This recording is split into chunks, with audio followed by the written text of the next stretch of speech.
Semangat pagi. Siap berprestasi. Apa kabar? Sehat luar biasa. Siapa kita?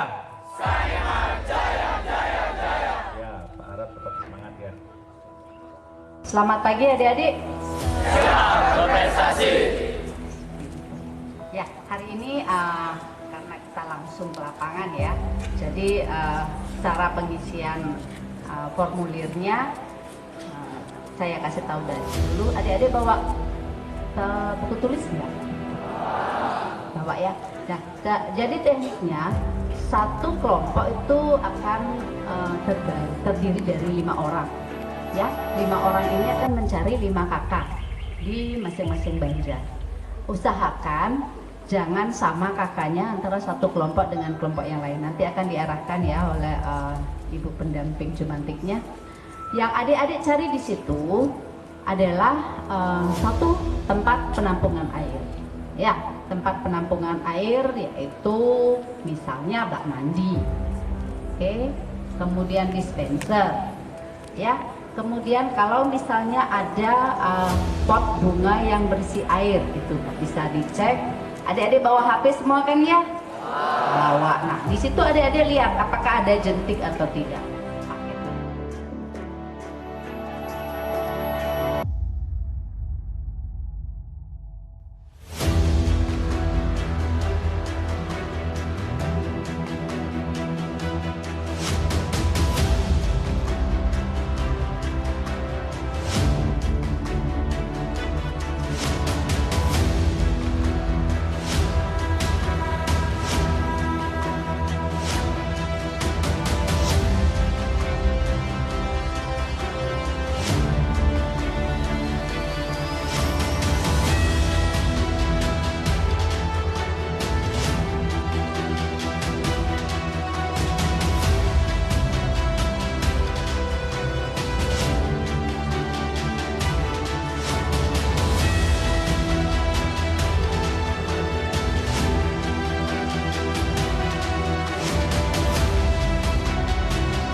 Selamat pagi.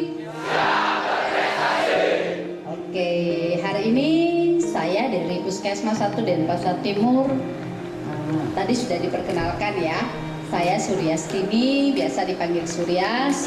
Kemudian yang saya ajak adalah koordinator untuk Desa Sumerte Kaum, itu adalah Dekri atau kakak ya, karena masih muda, kalau beda jauh sama saya ya. Oke, adik-adik sudah pernah dengar apa itu demam berdarah?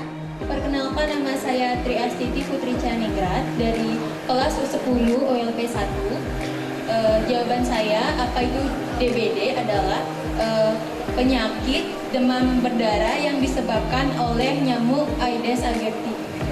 Ya, benar. Yuk, tepuk tangan untuk temannya. Terima kasih.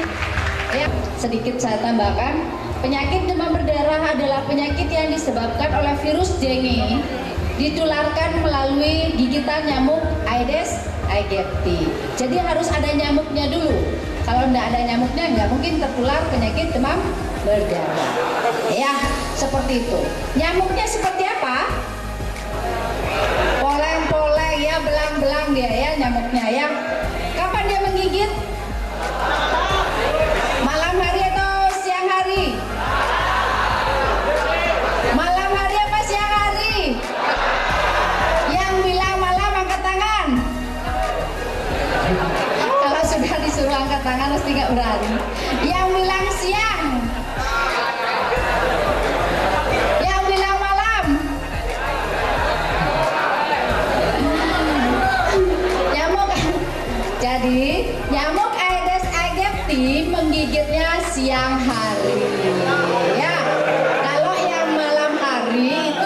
anoples menyebabkan penyakit malaria. Jadi penyakit demam berdarah adalah penyakit disebabkan oleh virus dingin ditularkan melalui gigitan nyamuk Aedes aegypti. Nah, penyakit demam berdarah ini bisa mengenai siapa saja, adik-adik. Tidak memilih usia, tidak memilih jenis kelamin. Ya, siapa saja bisa tertular dan bisa menyebabkan kematian. Ya, nah ciri-ciri nyamuknya tadi nih. Tadi kenapa saya ajak adik-adik untuk melihat tempat-tempat penampungan air? Tujuannya adalah ini. Ya, agar kita tahu apakah memang ada jentik nyamuknya atau tidak. Tadi ada jentik nggak? Ada yang tadi PSN? Ya, ada yang menemukan jentik nggak? Ada ya, di sekolah juga ada ya tadi ya. Ya, mudah-mudahan setelah kita melaksanakan PSN ini, adik akan tergerak hatinya untuk memang memantau jentik di sekolah. Ya, di sekolah lah minimal. Kalau misalnya adik-adik sembahyang, lihat dulu tempat tirtenya. Masih ada jentiknya atau enggak? Itu. Terus kalau misalnya adik-adik mau ke toilet, lihat dulu kamar mandinya. Tempat penampungan air di sana, ada jentik atau tidak?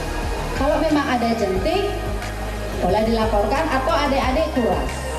Ya, itu tujuannya kita untuk mengaktifkan adik-adik sebagai jumantik cerdas di sekolah atau jumantik mandiri di rumah masing-masing. Ya, nah jadi pencegahan penyakit demam berdarah tidak bisa hanya dilakukan oleh tenaga kesehatan saja, tapi juga dengan peran serta masyarakat. Salah satunya adalah adik-adik. Ya, adik-adik tolong dibiasakan untuk melakukan PSN di rumah masing-masing.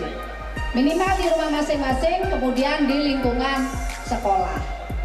Perkenalkan, nama saya Niputu Kaniadi Piar Setiawan Putri, kelas 10 LP1. Saya ingin bertanya, bagaimana cara membedakan nyamuk Wolbachia itu sama nyamuk Aedes aegypti? Ya, terima kasih adik-adik ya. Jadi pertanyaannya, bagaimana cara membedakan nyamuk yang berwolbachia dengan yang tidak mengandung wolbachia? Secara fisik atau kasat mata memang kita tidak bisa membedakan deh ya. Cuman yang bisa membedakan adalah kita kembali melakukan penelitian nyamuk itu. Dibawa lagi, ditangkap lagi. Makanya seminggu setelah kita melepaskan nyamuk wolbachia, kita datang lagi untuk menangkap nyamuknya dan dibawa ke laboratorium. Karena kita periksa apakah dia sudah mengandung wolbachia atau tidak gitu. Kalau kasat mata memang tidak bisa kita bedakan deh ya. Om Swastiastu. Perkenalkan, nama saya Made Swarana dari kelas S10 SK1. Nah Bu, di sini saya ingin bertanya, apa hanya jenis nyamuk tersebut yang menularkan DBD? Sekarang saya terima kasih. Untuk penyakit demam berdarah sendiri memang satu jenis nyamuk yaitu Aedes aegypti. Ada lagi Aedes albopictus itu untuk Zika dia ya, penyakit Zika dan chikungunya itu seperti itu. Kalau untuk demam berdarah Aedes aegypti aja. Ya, oke. Baik, terima kasih ya. Bagaimana Ibu mau dilanjut materinya untuk rabies? Saya nutup materi demam berdarah. Dia bisa berdiri sebentar. Oke. Ingat ya, kalau saya bilang Bali bebas DB, adik-adik jawab Rahajang Rao Wolbachia. Oke?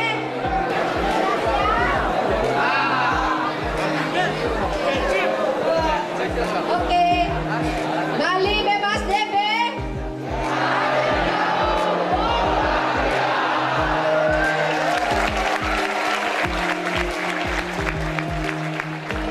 Ini adalah yel-yel wajib kalau misalnya kita melakukan PSN. Sudah siap? Basmi jentik.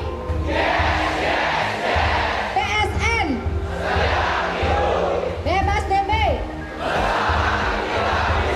Oke, terima kasih. Wow, ya luar biasa ya. Ya. Baik, anak-anak silakan duduk kembali ya. Ya. Ini karena marak ya, lagi marak dan masyarakat sangat panik dengan kasus rabies, maka saya dititipin pesan untuk menyampaikan rabies kepada adik-adik pada saat MPLS. Oke. Jadi penyakit rabies itu adalah penyakit virus yang menyerang susunan saraf pusat. Ya, itu ditularkan melalui gigitan apa? Kalau tadi DBD gigitan nyamuk, ini gigitan juga, tapi gigitan yang disebabkan oleh HPR, hewan penular rabies. Apa saja hewannya? Anjing itu sudah pasti.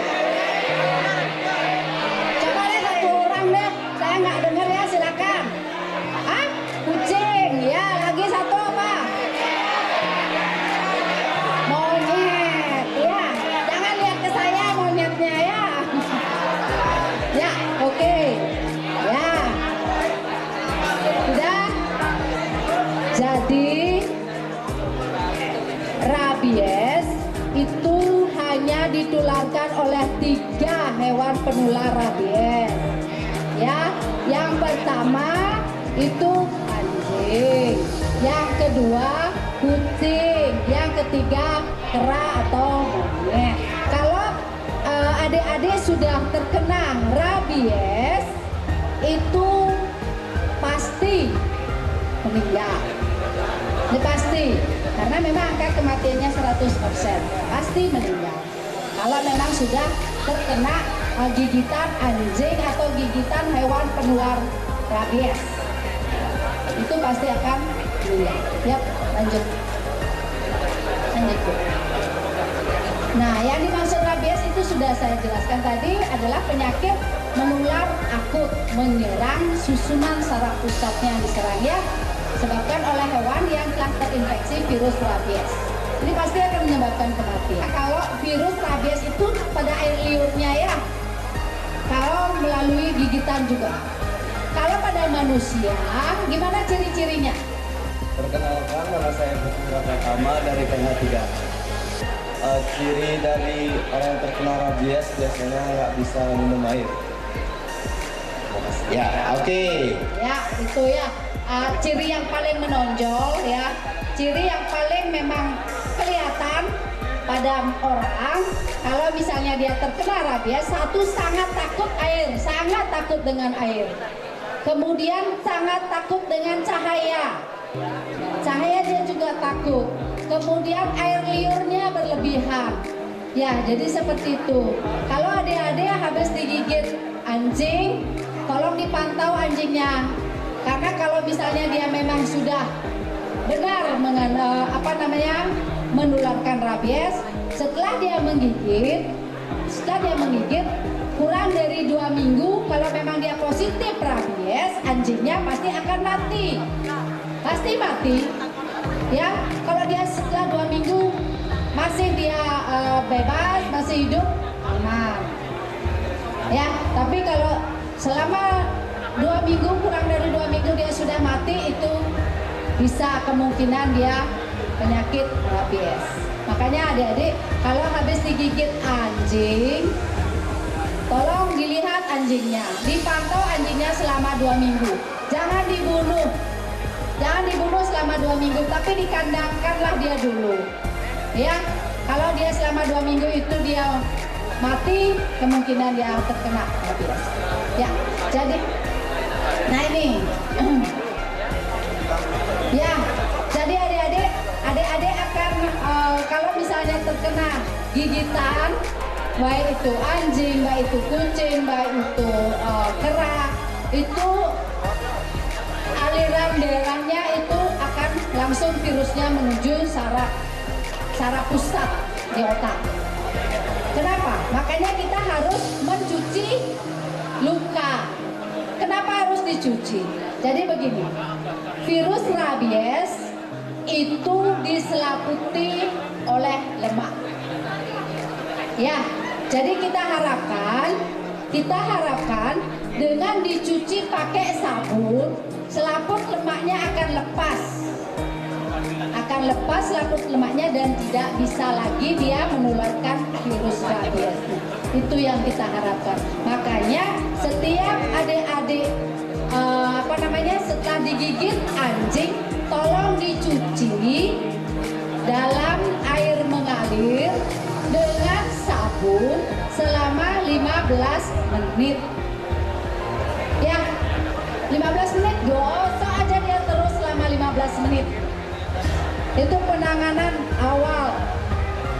Iya, penanganan awal penyakit gigitan anjing harus dicuci bersih dengan air mengalir dan sabun. Ya, jadi adik-adik yang mohon disampaikan kepada masyarakat agar jangan panik.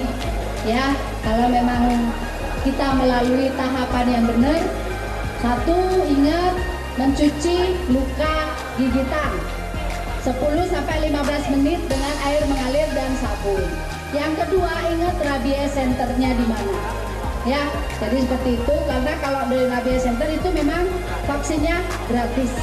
Tapi kalau adik-adik di luar rabies center itu mahal loh dek vaksinnya. Satu vaksin itu 700.000. Ya, untuk anjing. Nah, kalau untuk anjingnya sendiri adik-adik bisa minta vaksin di Dinas Peternakan. Kalau masalah hewannya itu ke Dinas Peternakan. Kalau masalah manusianya baru ke Dinas Kesehatan atau ke Puskesmas. Ya, seperti itu deh ya. Jadi jangan panik. Ya, terima kasih. Baik, terima kasih Bu Sri.